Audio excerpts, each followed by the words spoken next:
I was 74, the morning my voice broke over a rhyme that used to belong to birthday cakes and schoolyard valentines. Roses are red, violets are blue, then the words slipped sideways and grew fangs. You're a heavy burden. No one wants you here. A hush snapped across the room like a cold sheet shaken out over a bed, and in the next beat, the hush turned into laughter. My son-in-law's laugh was the loudest, but my daughter's shoulders shook too, and the children, not understanding, followed the sound like ducks in a line. I stood in Danielle's living room, the card fallen to my lap, the drawings of flowers and wobbly hearts smudged by my fingers. It was Mother's Day. I had put on my favorite green dress because I still believed in ceremony and because it made me feel like the best version of myself, upright, bright, tidy. I'd brought roses wrapped in brown paper custard tarts dusted with sugar and the kind of soft patience a grandmother wears like a shawl. I had come to be celebrated for the work my body had done and the hands it had been, and instead, I was told I was a weight. I murmured that I should go. Danielle, cheeks flushed, called it a joke, said I'd always been dramatic, and Michael added that maybe it was time to be realistic, that there were good places for people my age where I could be with people like me. The phrase "people like you" hung in the light coming through the windows and felt like a bruise forming just below the skin. Their oldest boy slipped his small hand into mine and asked why I was crying, and before I could tell him that sometimes tears are simply truth, leaving the body, Danielle called him back, telling him Grandma was only being sentimental. I walked out with my spine straight, because some dignities must be chosen even when no one is offering them. Later, when the house had swallowed its own quiet, I cried until I could not find another tear, then fell asleep in my armchair. The same one where almost half a century earlier I had held a feverish toddler to my chest and hummed lullabies through a long night. Morning came the way all mornings do, but it found a different woman. Humiliation had burned away something that needed to go, and in its place stood a hard, cool clarity. I made tea. I opened the window. Then I opened the wooden box I keep on the top shelf of my closet, the one that holds the ledger of my life certificates and contract statements and deeds, the paper evidence of an existence spent making things stretch and adding what needed to be added so no one else would go without. Memory rose like steam. I was 29 when Danielle's father left the note on the kitchen table, too polite for the desertion it contained. I can't do this life. I'm sorry. He did not kiss his daughter goodbye. That night, I gathered my child as she shook and asked for her daddy, and I stitched a promise right into the fabric of us: you will not go without. I took double shifts at the textile mill, the machines loud as oceans, the needle biting through denim and fatigue. My fingers learning the rhythm of survival. On Saturdays, I scrubbed office floors until the lights buzzed and the mop water turned the color of the week's footprints. I sold my mother's bracelets so Danielle could have textbooks and scrubs. I ironed her uniform until the pleats learned obedience. I learned to ignore the ache between my shoulder blades because there was no point teaching pain to complain. The day she crossed the stage in a square cap and a borrowed smile, she found me in the crowd and wept into my neck. We did it, Mommy. She was right.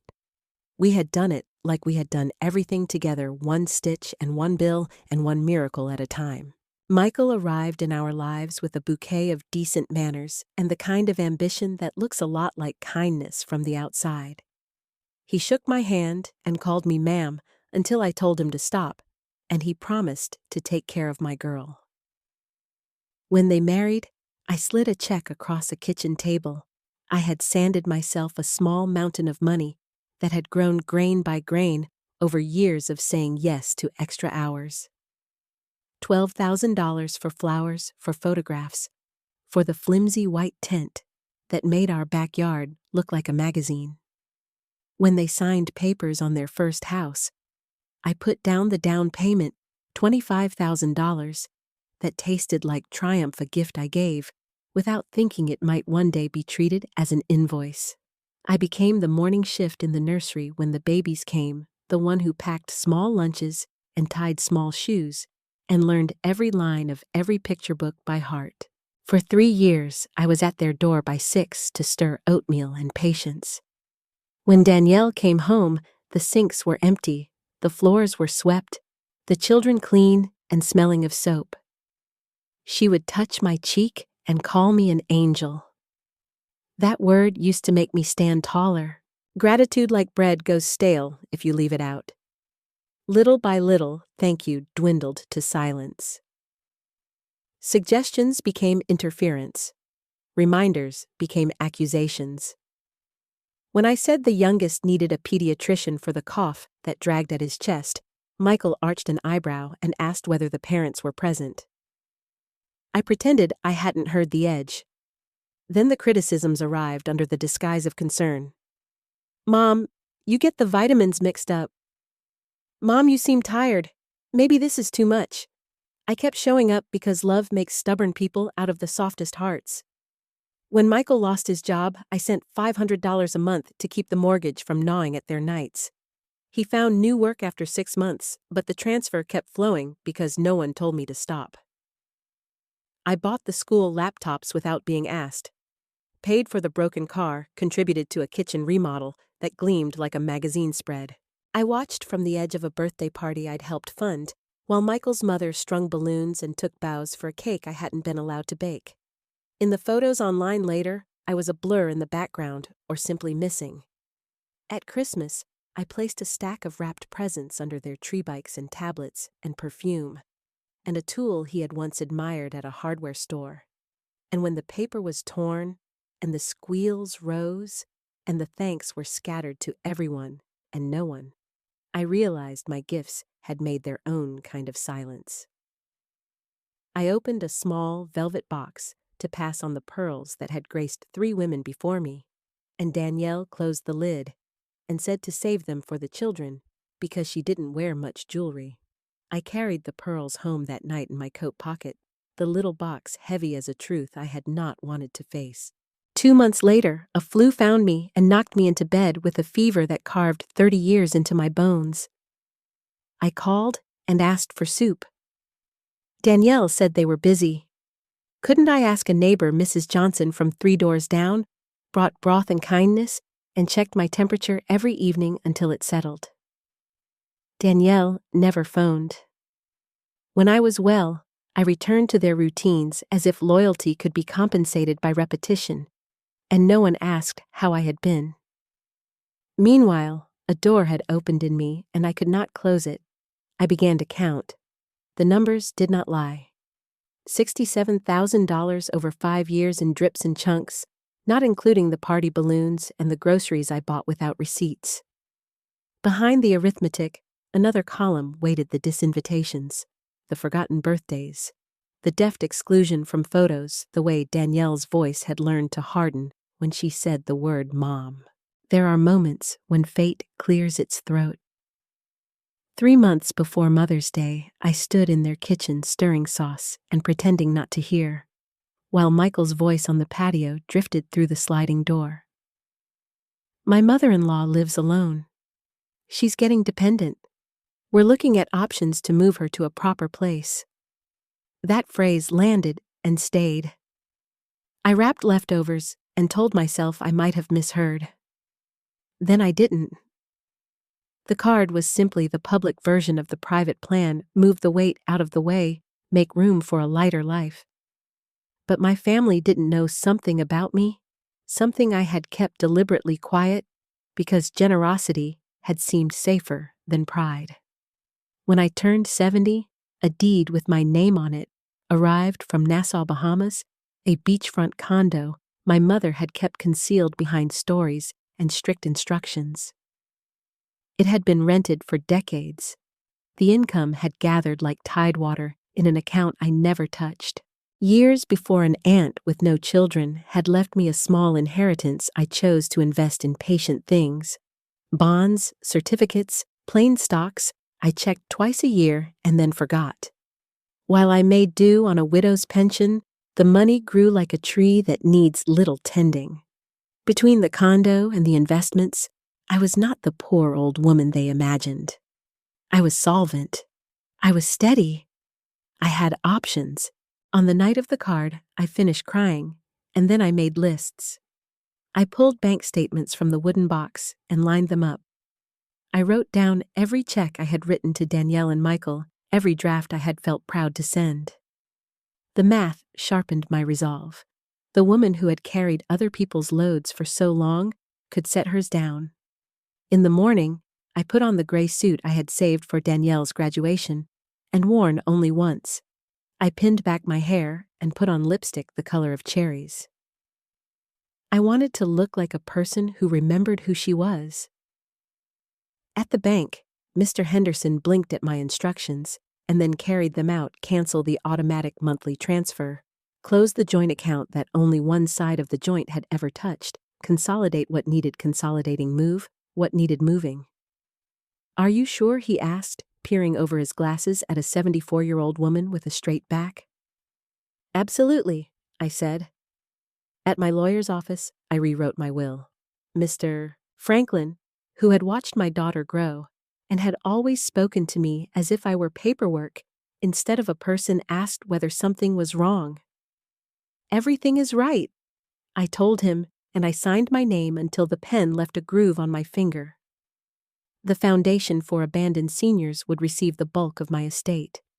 The grandchildren would have a trust at 25 with conditions no one could fake, consistent contact initiated by them, not their parents, and the simple requirement that kindness be mutual. If Danielle contested anything, she would receive nothing. At the travel agency, the woman behind the counter asked whether it was business or pleasure, and I answered liberation before I realized I had said it out loud. Friday to Nassau first class, because sometimes the first seat is not luxury but a declaration of worth. Back home, I sat at my desk and wrote 2 letters, careful, calm, precise as recipes. In the first, I told my daughter that by the time she read it, I would be gone to the place by the sea that had always been mine to choose. I told her the money was ending because independence was a lesson I had failed to teach and was now overdue. I told her my love had not ended, but my willingness to be misused had. I told her there was a way back to me, and it was paved with respect, not need, with actions, not asks. In the second letter, I told my son-in-law that I had once welcomed him like a son, and that he had repaid me by speaking of me like a chore. I did not mention the overheard phone call. I did not need to. I told him I had funded far more of his life than he knew, and that the subsidy had expired. When the ink dried, I sealed the envelopes and placed them on the coffee table where light would find them. There was one more task, and it was the hardest to do and the simplest to say. I blocked their numbers. Not to punish, but to break the cycle where every ring of the phone made me sprint towards someone else's emergency, while my own heart waited on hold. The house hummed with a silence that was not empty, but available. I made soup for myself and ate it looking out the window at the maple tree that has stood in the same corner of the yard since we moved in. Its trunk thicker each year, its leaves the soft green of new plans. That night, I laid out my passport, my birth certificate, the key to the wooden box, and the string of pearls that had been denied and would now travel with me, not because I needed their shine, but because I wanted the company of my mothers. The morning of my flight, I locked the door and tucked the spare key in the mailbox for Mrs. Johnson, who had promised to water the plants. The taxi driver asked where I was going, and I said to the rest of my life, and we both laughed because sometimes the right sentence arrives and you must honor it. As the plane lifted, I felt a tug like a stitch being snipped, a small pain followed by relief. Clouds erased the city. Ocean filled the windows. When the wheels touched down in Nassau, I breathed salt into my lungs and let the damp air lay its palm against my cheek. I claimed the keys to a place with pale walls and blue shutters, driftwood art on the mantel, and a view of water that kept changing its mind about which color it wanted to be. In the closet hung a linen dress left by some previous tenant. I put it on and stepped onto the balcony. Children shouted on the beach. Someone was grilling fish that smelled like memory. I stood there a long time, a 74-year-old woman in borrowed linen, feeling like I had stepped back into a room I had left years ago and found everything as I had hoped it would be. That first week, I slept as if the mattress understood my story and adjusted itself to cradle it. I walked until my calves hummed. Met a woman named Evelyn at the market, who pointed me toward a small foundation that runs on casseroles and stubbornness and helps seniors who've been thrown away by the same sort of relatives who laughed at me over a pink card. I offered my hands. They turned out to be the right size. In the evenings, I sat with the sea and marveled at how quiet a life can be when no one is using your kindness against you. I understood something no one had taught me, but my bones knew right away you do not have to prove your worth to people who have decided it is inconvenient to see it. You may step out of their house, close the door, and walk toward your own. You may still love them without building a home out of your own back. I sent postcards to myself care of my old address and knew that Mrs. Johnson would line them up on the mantel like tiny flags. I paid the gardener to prune the maple and told him to send the bill to me. I wrote a final note to Danielle and slipped it into an email scheduled for a month later, so I wouldn't be tempted to rewrite it in softer ink. I told her I was safe. I told her I was happy. I told her that if she ever wanted her children to remember their grandmother as more than a wallet, she could begin by telling them the truth that I had been a mother who loved her daughter to the point of foolishness, and then remembered I was also a person. I closed the laptop, looked at the sea, and felt something inside me settle on its foundation level at last. Weeks in Nassau turned into months, and the rhythms of my new life settled over me like a soft blanket. Each morning began with the sound of waves crashing gently outside my window, and each evening ended with the ocean breeze cooling my skin as I sat on the balcony. I planted hibiscus and bougainvillea in clay pots, their colors bursting like fire against the soft pastels of the condo walls.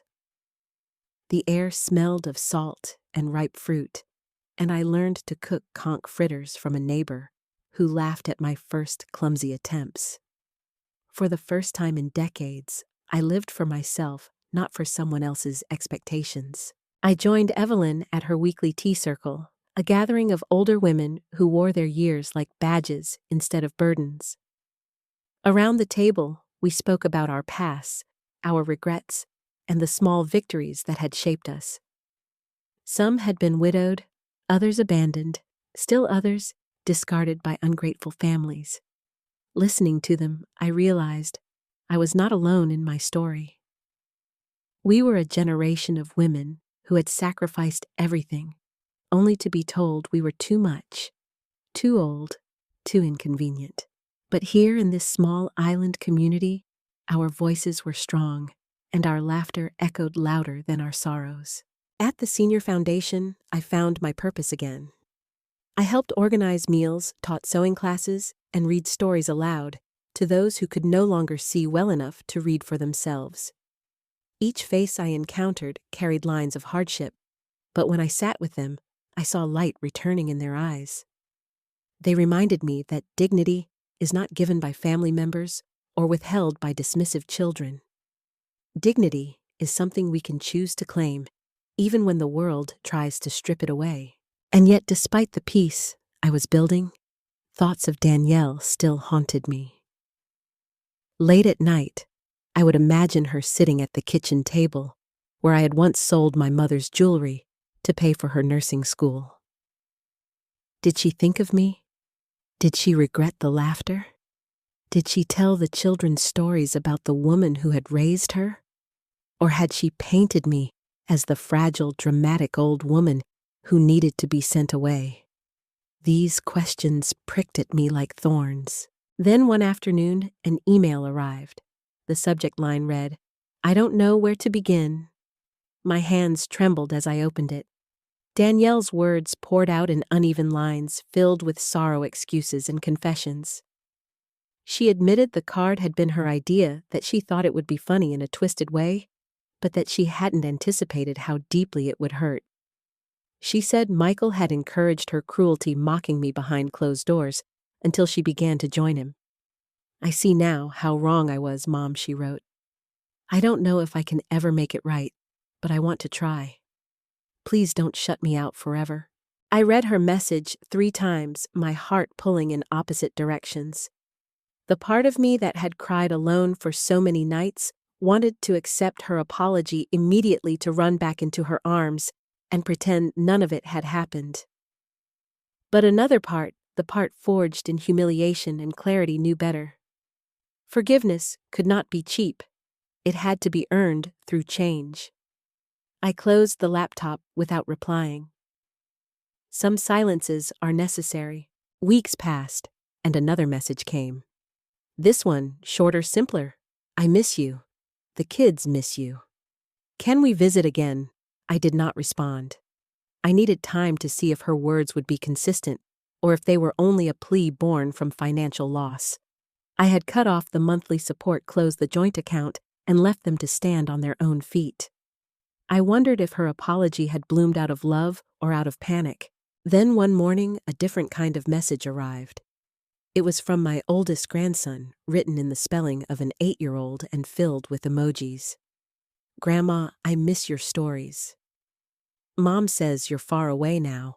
Can you call me? Tears filled my eyes as I read his innocent words. Children do not yet know how to disguise their hearts.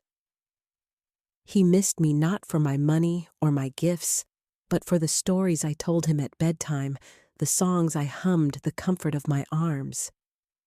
That small message felt like a lifeline thrown across the ocean. I called him that evening. His little voice, bright and eager, made my heart ache with both love and longing. We spoke about school, about the shells I collected on the beach, about the stories he wanted me to tell again. For the first time, I realized that though my daughter had betrayed me, my grandchildren still held space for me in their hearts. And I would protect that space, fiercely nurturing it from afar, until the day they were old enough to seek me out for themselves. Life in Nassau blossomed further. I hosted small dinners with Evelyn and Carlos the jeweler, who always saved his finest pieces to show me first. We spoke of family, of resilience, of the strange ways love and betrayal can weave together in a life. I felt less like an exile and more like a queen who had built her own kingdom by the sea. But inside me, a quiet question persisted. Could I forgive Danielle? Could I let her back into my life without surrendering the dignity I had fought so hard to reclaim? The answer did not come quickly, but I knew it would one day, carried on the same wind that rustled the palms outside my window. For now, I chose patience. I chose myself. The day Danielle finally called, instead of writing, I almost didn't answer. My finger hovered over the screen, my chest tight with a mixture of fear and longing. When I finally pressed, except her voice was unsteady, stripped of the sharpness I remembered. Mom, she said, her breath catching. I don't deserve your time, but please just hear me out. She told me that Michael had left her. Their finances had crumbled without my silent support, and with every passing month, the cracks in their marriage grew wider until they split open. She admitted she had leaned on me for so long that she forgot I was not a pillar carved from stone, but a woman of flesh, blood, and feelings. She said the card had haunted her every night, that she saw my tears whenever she closed her eyes. For the first time in years, I heard my daughter's voice without arrogance. It was the voice of the little girl who once promised me she'd make me proud. I didn't answer right away. I let her words hang in the air, heavy with truth and regret. Finally, I said, Danielle, forgiveness isn't a door you can barge through. It's one I may open if you knock gently and prove you've changed." She sobbed quietly, promising to try, and I hung up feeling both lighter and heavier at the same time. In Nassau, life continued to weave healing into my days. I joined a painting class and discovered a joy I never knew I had.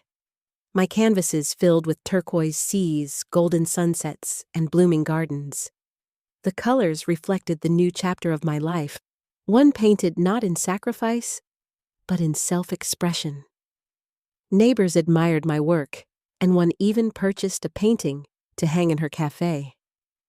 For the first time, I felt seen not as a helper or provider, but as an artist in my own right. At the foundation, I became known as the woman who could listen without judgment. People shared stories of children who abandoned them, of siblings who cheated them out of inheritance, of spouses who vanished when illness came. Each story mirrored pieces of my own. Together we stitched our wounds into a quilt of shared resilience, and in their faces, I saw the truth: we were not burdens. We were survivors. One evening, as the sun melted into the ocean, I received a video call. Danielle appeared on the screen, her face tired, but softer than I remembered. The grandchildren crowded beside her, their voices overlapping with excitement. "Grandma, show us the beach, show us the flowers," their innocence pierced through the years of bitterness. I turned the camera toward the horizon, letting them see the waves glisten like liquid silver. Their gasps of wonder reminded me why I had endured everything, because love, pure and untainted, still lived in their small hearts. After the call, I sat on the balcony long into the night. Forgiveness, I realized, was not about erasing the past, but about refusing to let it chain me. Danielle had wounded me deeply, but clinging to that wound would only keep me bleeding. I could forgive without forgetting. I could open a cautious door without surrendering my dignity. Weeks later, Danielle came to Nassau. She arrived with trembling hands and tearful eyes, carrying no gifts, no excuses, only herself. When she hugged me, I felt the weight of 45 years of shared history press between us. I didn't melt into her arms right away, but I didn't push her away either. That was enough for a beginning. As we sat by the ocean, she confessed everything: the bitterness she had absorbed from Michael, the envy she had harbored against my independence, the blindness that had made her see me not as her mother, but as an obstacle. She admitted that losing me had been the harshest lesson of her life. "I want to learn from you again, Mom," she whispered. Not as a child using her mother, but as a woman learning from another woman. The tide washed in and out, steady and eternal.